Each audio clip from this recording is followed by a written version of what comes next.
Hello दोस्तों, आज का वीडियो है कॉन्स्टिट्यूशनल लॉ के ऊपर। ये कॉन्स्टिट्यूशनल लॉ का सीरीज है जिसमें पहला वीडियो है ये unit 1, historical background, preamble and basic features of Indian constitutions. ठीक है, तो स्टार्ट करते हैं। Learning objects. After completing this unit you will be able to understand how the Indian constitution evolve, मतलब इंडियन कॉन्स्टिट्यूशन कहाँ से आया, कैसे अब तक आके कैसे बना।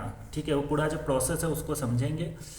Y India needed a constitution, how the constitution was made, meaning of the preamble, every word used in the preamble, legal status of preamble, landmark, supreme court judgments and frequently asked exam questions. ये सारा चीज़ हम इसमें cover करेंगे। ठीक है, part 1, historical development of the Indian constitution. What is constitutional development, ये एक सवाल है, हो सकता है एग्जाम में आए। ठीक है, तो historical development of the Indian constitution, जिसमें सवाल है what is the constitutional development. Constitutional development means the gradual evolution of rules and laws that ultimately led to the constitution of India. मतलब वो जो रूल्स और लॉज जो पहले से बनते आया, चेंज होते आया, बनते आया, चेंज होते जाया, और वो सबको जो मिला के लास्ट में जो हमारा कॉन्स्टिट्यूशन ऑफ इंडिया बना, वो पूरा एवोल्यूशन को जो है डेवलपमेंट का नाम दिए हैं, जो कॉन्स्टिट्यूशनल डेवलपमेंट कहते हैं। Think of it like a building a house. पहले आपने फाउंडेशन बनाया, फिर वाल बनाया, रूफ बनाया, फाइनली आपने घर कंप्लीट किया। ठीक है, उसी तरह से the constitution was not written in one day. ठीक है, इट डेवलप्ड ओवर 250 ईयर्स। मतलब कुछ रूल्स रेगुलेशंस जो पहले से बनते आए उसको उठा के हम यूज किए, कुछ चीज़ें अच्छा लगा, कुछ चीज़ जोड़े, तो जो पहले से चलता आ रहा चीज़ों को से निकाल के उसको जोड़ के उसको पूरा एक लिखित फॉर्म में, एक प्रॉपर वे स्ट्रक्चर फॉर्म में बनाए हम। ठीक है, तो लेकिन जो वो चीज़ जब कब से स्टार्ट हुआ, लगभग 250 साल पुराने से, वहाँ से डेवलपमेंट होते गया लास्ट में कॉन्स्टिट्यूशन का रूप मिला हमें। ठीक है, तो कहानी कहाँ से स्टार्ट कर रहे हैं, टाइमलाइन 1600 से। ठीक है, 1600 ईस्वी से, जब ईस्ट इंडिया कंपनी आई इंडिया में। ठीक है, ईस्ट इंडिया कंपनी आई, उसके बाद 1773 में इसने लाई रेगुलेटिंग एक्ट। ठीक है, उसके बाद 1784 में आया पिट्स इंडिया एक्ट, 1813 में आया चार्टर एक्ट, 1833 में चार्टर एक्ट, 1853 में चार्टर एक्ट। ठीक है, और 1858 में फिर आया गवर्नमेंट ऑफ इंडिया एक्ट, 1861 में आया इंडियन काउंसिल्स एक्ट, एंड 1892 में आया इंडियन काउंसिल्स एक्ट, 1909 में आया मोरले मिंटो रिफॉर्म्स, फिर 1990 में आया मोंटेगू चेम्सफोर्ड रिफॉर्म्स, और लास्ट में जो सबसे लास्ट स्टेज में जो सबसे बना था वो बना था गवर्नमेंट ऑफ इंडिया एक्ट। ठीक है, तो ये यहाँ पे आके एक स्टेज पे रुका था आज़ादी से पहले। ठीक है, यहाँ तक जो रिफॉर्म होते हुए बनते हुए आया उसमें जाके मिला गवर्नमेंट ऑफ इंडिया एक्ट में। ठीक है, अब उसके बाद जो आज़ादी से पहले हमारा कॉन्स्टिट्यूशनल असेंबली बनाया गया था, जो कॉन्स्टिट्यूशन को लिखे, बनाए और डेवलप किए। ठीक है, और जब बनाने में जो इतना साल लगा उसके बाद उसको अडॉप्ट किए 1949 में, और उसके बाद इन्फोर्स कब हुआ 1950 में। तो यहाँ से जो स्टेजेस जो मेन जो है हमारा चालू हुआ है, बाकी जो धीरे धीरे चेंजेस हुए तो 1600 ईस्वी से स्टार्ट होके ये सारे एक्ट बने जो भी है, लास्ट में गवर्नमेंट ऑफ इंडिया एक्ट बना। उसके बाद फिर हमारा कॉन्स्टिट्यूशनल असेंबली बना, वो असेंबली क्या की कॉन्स्टिट्यूशन बनाए, और फिर हमारा अडॉप्ट कब हुआ 1949 में, और जो इन्फोर्स में कब आया 1950 में। तो ये हुआ evolution of constitution of India with in 250 साल के लगभग, उसमें जो टाइमलाइन में जो इवॉल्व हुआ है उसकी चीज़ें बताई है। ठीक है, अब आते ईस्ट इंडिया कंपनी जो 1600 में आया। Initially the British came to India only to trade, मतलब जब ब्रिटिश इंडिया आए थे तो सबसे पहले ट्रेडिंग के लिए आए थे सिर्फ। ठीक है, example, imagine Amazon entering India only to sell products, after some year Amazon starts making law, this is exactly what the East India Company did. वो पहले तो बेचने के लिए, ट्रेडिंग के लिए आए, धीरे धीरे वो अपना कानून बनाने लग गए। ठीक है, लॉ बनाने लग गए।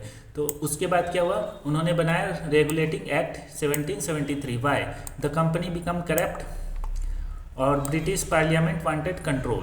ठीक है, इन दो कारणों से यहाँ पे रेगुलेटिंग एक्ट आया 1773 में। द कंपनी बिकम, कौन सी कंपनी की बात हो रही है, ईस्ट इंडिया कंपनी का। The East India company become corrupt, British parliament wanted control. तो इनका जो सारा कंट्रोल ये कर रहे थे यहाँ पर आके लॉ बना के, वो वापस जो है ब्रिटिश पार्लियामेंट ने अपना कंट्रोल लेना चाहा, क्योंकि कंपनी जो है ये करप्ट हो चुकी थी। ठीक है, features governor of Bengal become governor general, supreme court established at Kolkata, British parliament starting controlling company, British parliament वहाँ से कंट्रोल करना स्टार्ट कर दिया वो ईस्ट इंडिया कंपनी को, और गवर्नर ऑफ जो बंगाल थे उसको गवर्नर जनरल बना दिया गया, ठीक है, और सुप्रीम कोर्ट वहाँ पे कोलकाता में इस्टेब्लिश किया गया। Importance, this was the first step towards the constitutional government in India, ये पहला स्टेप था, कब, 1773 का बात बता रहा है, ठीक है। It was the first step towards constitutional government in India. Pitt's India act 1784, इसने दो अथॉरिटी बनाई, company plus British government, meaning trade remained with company, ठीक है। अब आते हैं political control shifted to Britain, ठीक है। उस समय क्या हुआ, जो ट्रेडिंग जो थी वो सिर्फ कंपनी करेगी, और जो पॉलिटिकल कंट्रोल जो ईस्ट इंडिया के पास थी वो ब्रिटेन में ट्रांसफर हो गया, ठीक है, ब्रिटेन के पॉलिटिक्स के। Example, suppose you own a school, government says you run it but major decision will be ours, ठीक है, उसी तरह से हुआ, ठीक है। अब आते हैं चार्टर्स एक्ट 1813, ठीक है। कंपनीज ट्रेडिंग मोनोपोली इंडेड, ठीक है। क्रिश्चियन मिशनरीज अलाउड, उस समय ये सारी चीज़ें हुई, ठीक है। कंपनीज ट्रेडिंग मोनोपोली बंद हो गया और क्रिश्चियन मिशनरीज को अलाउ कर दिया गया। चार्टर एक्ट 1833, उस समय क्या आया, very important introduced, governor general of India. उस समय 1833 जो चार्टर एक्ट था उसमें जो गवर्नर जनरल ऑफ इंडिया को इंट्रोड्यूस किया गया था। पहले हमारे पास क्या था, गवर्नर जनरल ऑफ बंगाल था, अब हमारे पास क्या है, गवर्नर जनरल ऑफ इंडिया, ठीक है। Now governor general of entire India, ठीक है। Also law making centralized, law making को क्या किया, सेंट्रलाइज्ड किया गया, ठीक है। Charter act 1853, open competition introduce, beginning of civil services, this later become IAS, ठीक है। चार्टर एक्ट 1853 में क्या हुआ, ओपन कंपटीशन इंट्रोड्यूस हो गया और beginning of civil services introduce हुआ, जो बाद में IAS बन गया, ठीक है। Government of India act 1858, very important, reason revolt of 1857 के बाद जो है गवर्नमेंट ऑफ इंडिया एक्ट बना, ठीक है। British realized company fail, British को लगा कि कंपनी अब फेल हो चुका है, और जो रिवोल्ट हुआ था उसके बाद जो गवर्नमेंट ऑफ इंडिया एक्ट बना 1858 में, ठीक है। What happened, east India company खत्म हो गया, British crown directly ruled India, जो ब्रिटिश के क्राउन थे, ठीक है, वो डायरेक्टली रूल करने लगे इंडिया पे। Governor general become viceroy. Example, earlier company was landlord, now king himself become landlord. पहले कंपनी जो है लैंडलॉर्ड थी यहाँ का, मान के चलो, जो ईस्ट इंडिया कंपनी थी, अब क्या कि वहाँ के जो राजा थे उनके वो लैंडलॉर्ड बन गए, ठीक है। अब आया इंडियन काउंसिल एक्ट 1861 में, ठीक है। ये क्या अलाउ किया, Indians to participate in legislation, यहाँ से स्टार्ट हुआ लेजिस्लेशन में इंडियंस को पार्टिसिपेट मिलने का 1861 में इंडियन काउंसिल एक्ट्स में, ठीक है। दो ओनली नॉमिनेटेड, सिर्फ नॉमिनेट हुए थे, ठीक है। Indian council act 1892, some indirect elections introduced, more Indians entered councils. अब आते हैं मोरली मिंटो रिफॉर्म 1909 में, most famous feature separate electorate, Muslim voted only for Muslim candidates. Why important, created communal politics, later contributed to partition. Memory trick, 1909 में separation of electorate हुआ था, ठीक है, Morli Minto reform से। मोरली मिंटो रिफॉर्म्स में क्या हुआ, इस इलेक्टोरेट को सेपरेट किया गया, ठीक है। अब आते हैं Montagu Chelmsford reforms 1990, introduce dyarchy.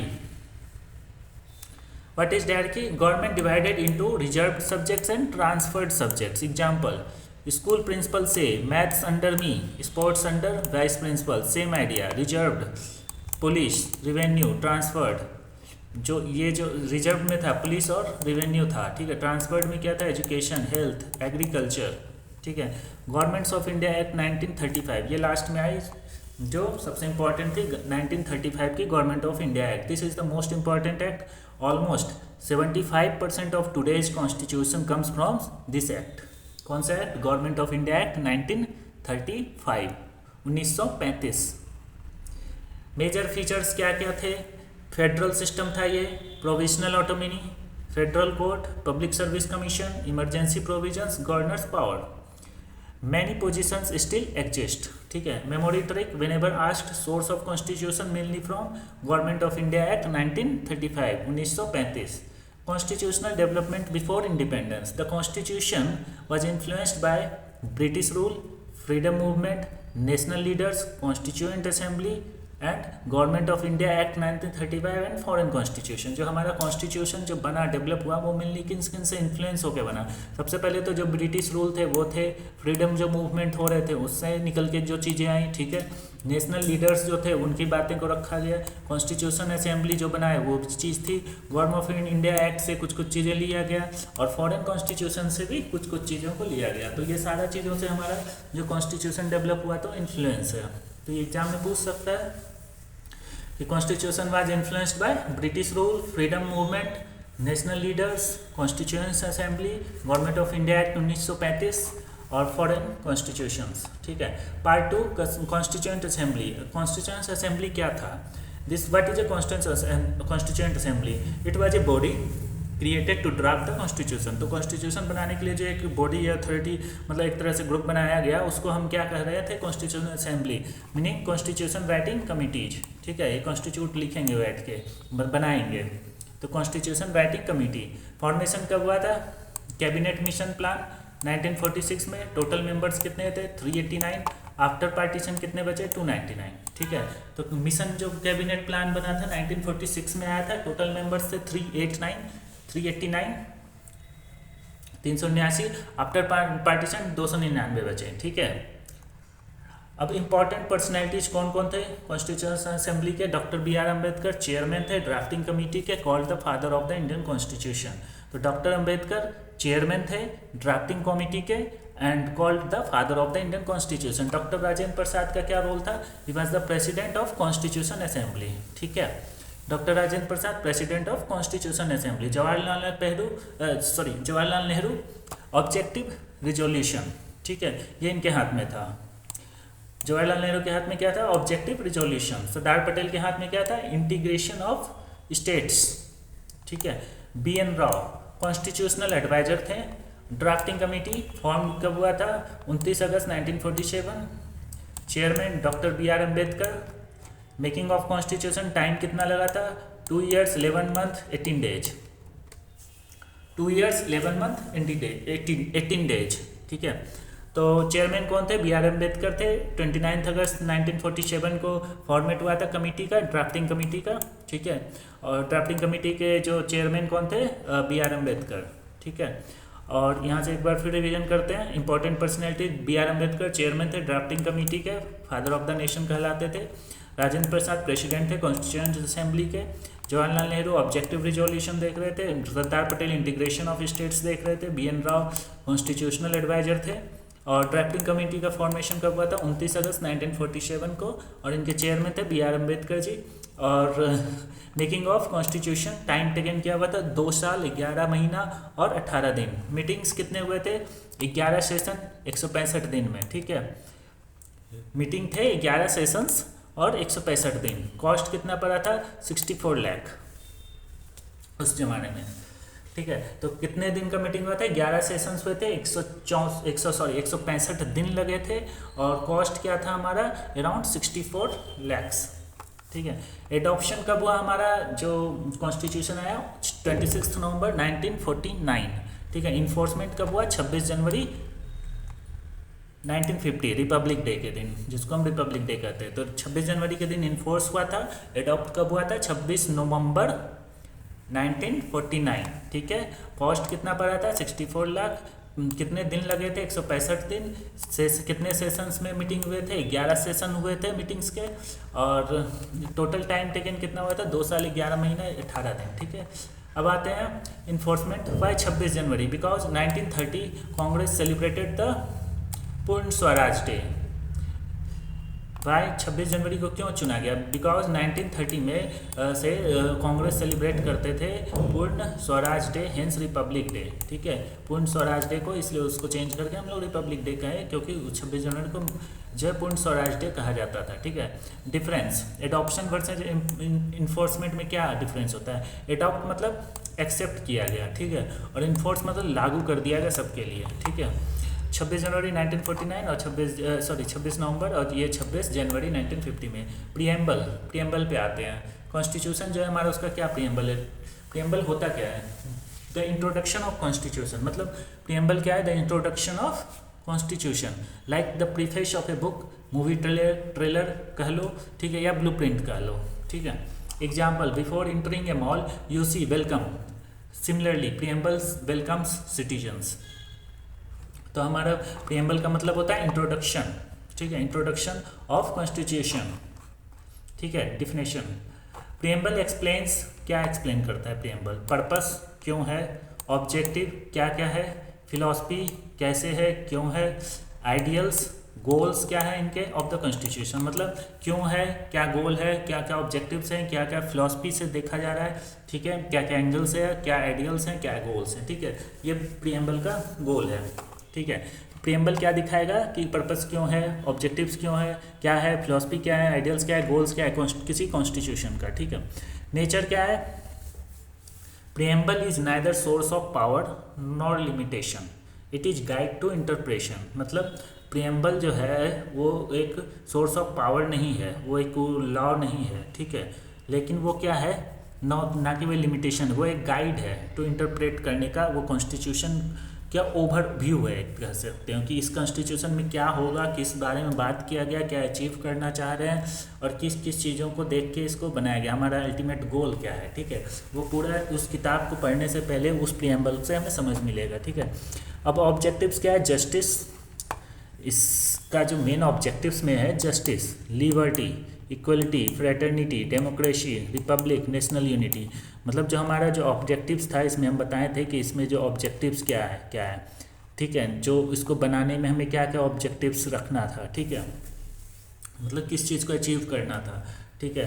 तो justice, liberty, equality, fraternity, democracy, republic and national unity. Importance, soft philosophy, ठीक है, explain constitutions, helps courts, guide parliament, protects basic values.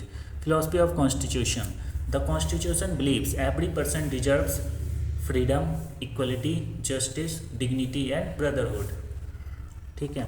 अब आते हैं keywords of preamble, we the people, meaning people are the supreme, मतलब we the people, मतलब constitution start ही होता है वी द पीपल से, ठीक है, मतलब सबसे ऊपर कौन है, द पीपल, उसके बाद हम अंदर कॉन्स्टिट्यूशन में जाएंगे, तो सबसे ऊपर people, people are supreme, government makes gets power from citizens, जो पूरा का पूरा अंदर जो गवर्नमेंट का चीज़ें लिखी हुई है कॉन्स्टिट्यूशन से, उससे ऊपर कौन बैठा रहेगा, पीपल, और गवर्नमेंट को कौन पावर देगा, पीपल, ठीक है, कौन देगा, वी द पीपल, तो government gets power from citizens. Example, people elects MP में government. Sovereign, meaning India is independent, no foreign country controls India. Sovereign का मतलब क्या है कि जो सबसे हेड होता है वो किसी को फॉलो नहीं या उसका मतलब रिपोर्ट नहीं करता है, ठीक है। तो इंडिया क्या है, अभी में एक इंडिपेंडेंट है और no foreign country controls India, so it's called a sovereign. Example, Indian decides in on foreign policy.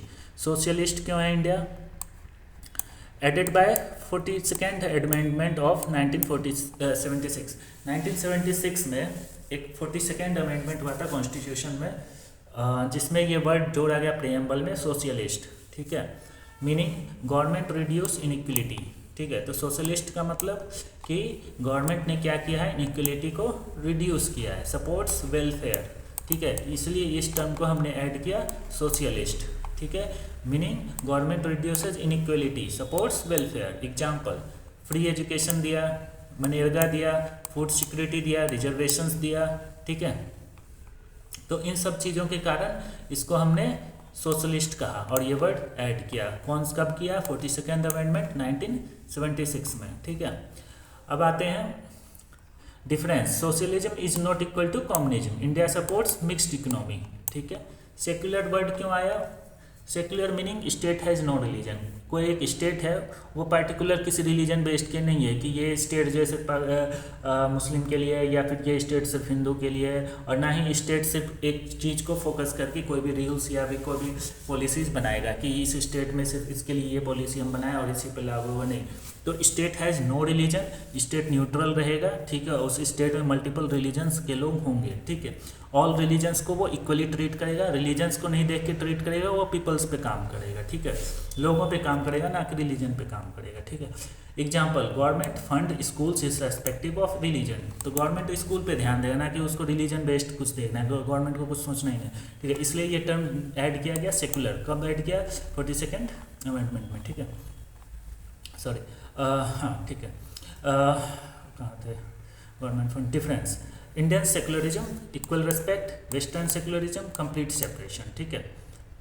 Indian secularism में क्या है, इक्वल रिस्पेक्ट मिलता है, ठीक है। वेस्टर्न सेकुलरिज्म में क्या है, कंप्लीट सेपरेशन है, ठीक है। उससे डेमोक्रेटिक क्या है, पीपल इलेक्ट गवर्नमेंट, ठीक है। डेमोक्रेटिक का मतलब होता है कि पीपल गवर्नमेंट को चुनेंगे, ठीक है। Example Lok Sabha elections. रिपब्लिक का मतलब क्या हो गया, प्रेसिडेंट इज इलेक्टेड, ठीक है।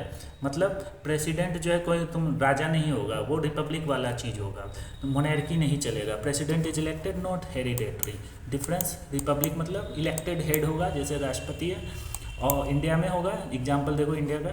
और मोनैर्की कहाँ है, किंग और क्वीन होगा, एग्जाम्पल देखो यूके का, ठीक है। Justice, 3 types, social, economical and political. 3 type का जस्टिस मिलना चाहिए, social, economical and political. Example, social में रिजर्वेशन, इकोनॉमिक में मिनिमम वेजेस होना चाहिए, पॉलिटिक्स में जैसे वोटिंग राइट्स, ठीक है। इन तीनों का जस्टिस मिलना चाहिए हर एक को, ठीक है। Liberty, liberty freedom of speech, thought, belief, faith, worship, इन सब चीज़ों का आज़ादी होना चाहिए। Freedom of speech, thought, belief, faith and worship. Example, freedom to express opinion, equality, equal treatment, equal opportunity, no discrimination. Equality में क्या आएगा, सबको समान चीज़ से समान मिलेगा, समान अपॉर्चुनिटी मिलेगा, सबको इक्वल ट्रीटमेंट भी मिलेगा, ठीक है। अगर कोई लॉ है तो वो सब पे लगेगा, ठीक है। इसी तरह example, same exam for everyone. Fraternity means brotherhood, respect, unity, national integrity, ठीक है। Respect, unity and national integrity. तो फ्रेटर्निटी मतलब brotherhood, respect, unity, national integrity. Example, helping flood victims it's respective of religion, ठीक है। तो ये भाईचारा का प्रतीक हुआ, ठीक है। Helping flood victims irrespective of religion. अब आते हैं legal status of preamble. Earlier question, is preamble part of constitution? Initially supreme court no, later yes. तो ये सवाल आता है कि क्या प्रीएम्बल जो है कॉन्स्टिट्यूशन का पार्ट है? पहले ये माना जाता था नहीं, ये पार्ट नहीं है, लेकिन बाद में यह माना गया कि हाँ ये पार्ट है, ठीक है। Is preamble part of constitution today? Yes, हाँ। Can it be amended? Yes, but basic structure can not be destroyed. तो क्या ये अमेंड कर सकते हैं? हाँ, बट उसका बेसिक स्ट्रक्चर नहीं ला सकते हैं। Importance in interpretation, whenever constitution is unclear courts resembles to refers to preamble. मतलब अगर कॉन्स्टिट्यूशन में कुछ चीज़ें समझ नहीं आती है, कोई सेक्शन या कुछ भी, तो वो क्या करते हैं, वो प्रीएम्बल में जाते हैं। प्रीएम्बल क्या बताता है, हमारा ऑब्जेक्टिव क्या है, गोल क्या है, क्या अचीव करना है। मान लो कोई लाइन है, वो नहीं बता पा रहा है कि ढंग से इससे क्या अचीवमेंट हो रहा है, तो वो प्रीएम्बल में जाएंगे और प्रीएम्बल से समझेंगे अच्छा इसका अल्टीमेट गोल ये है, हमें ब्रदरहुड लाना है या जो भी चीज़ है, तो ये अल्टीमेट गोल है, तो हमको उस पॉइंट ऑफ व्यू से वो देखना है, ठीक है। इसलिए ये पार्ट है। पहले हम ये नहीं मानते थे, लेकिन बाद में मानते हैं। Example, suppose law has 2 meanings, ठीक है। Court chooses meaning consistent with justice, liberty and equality, ठीक है।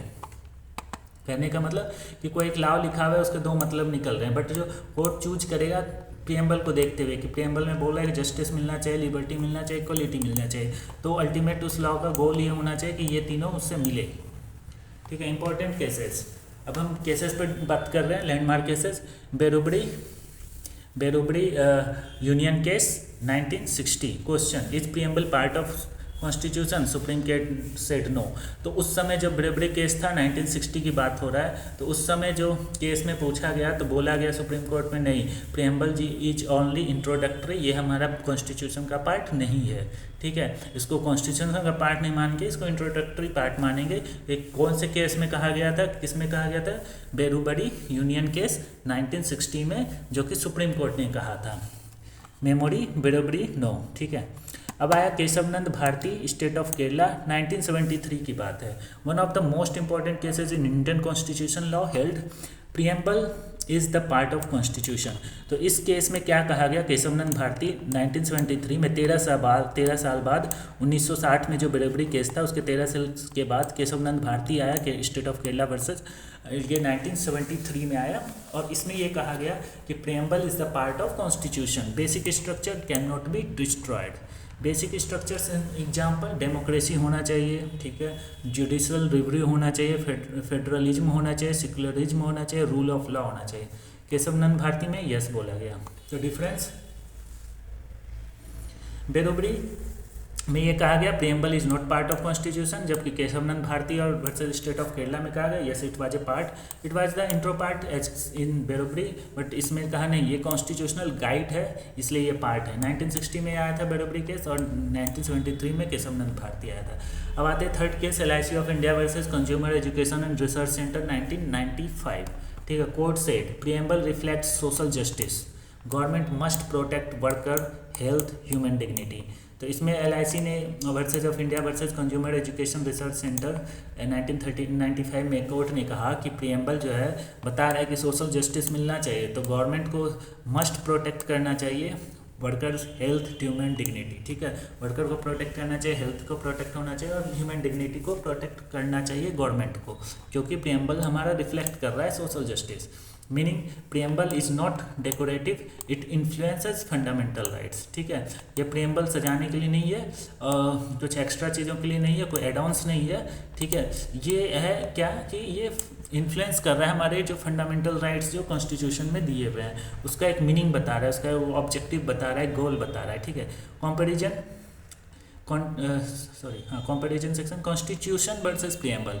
कॉन्स्टिट्यूशन क्या है, कंप्लीट लॉ है, बट प्रियम्बल क्या है, एक इंट्रोडक्शन है, एक गाइड है। ठीक है, और कॉन्स्टिट्यूशन क्या डिटेल्ड आर्टिकल्स है, बट प्रियम्बल हमें एक ऑब्जेक्टिव्स देता है, गोल्स देता है। कॉन्स्टिट्यूशन क्या इन्फोर्सेबल है, प्रियम्बल क्या है इन्फोर्सेबल नहीं है, but generally not enforceable alone, वो अकेले में अलोन नहीं है, वो कॉन्स्टिट्यूशन के साथ इन्फोर्सेबल है। ठीक है, सोवरेन वर्सेज पब्लिक। सोवरेन मतलब क्या होता है, सोवरेन वर्सेज रिपब्लिक। ओके, ठीक है, सॉवरेन मतलब कि फ्रीडम फ्रॉम एक्सटर्नल कंट्रोल, मतलब वो हम सब सर्वे सर्वाएं, हमें कोई कंट्रोल ना करे, हम हेड है। ठीक है, रिपब्लिक मतलब इलेक्टेड हेड ऑफ स्टेट। ठीक है, कोई मतलब स्टेट का इलेक्टेड हेड होना चाहिए, ना कि मोनार्की होना चाहिए। Democratic versus Republic.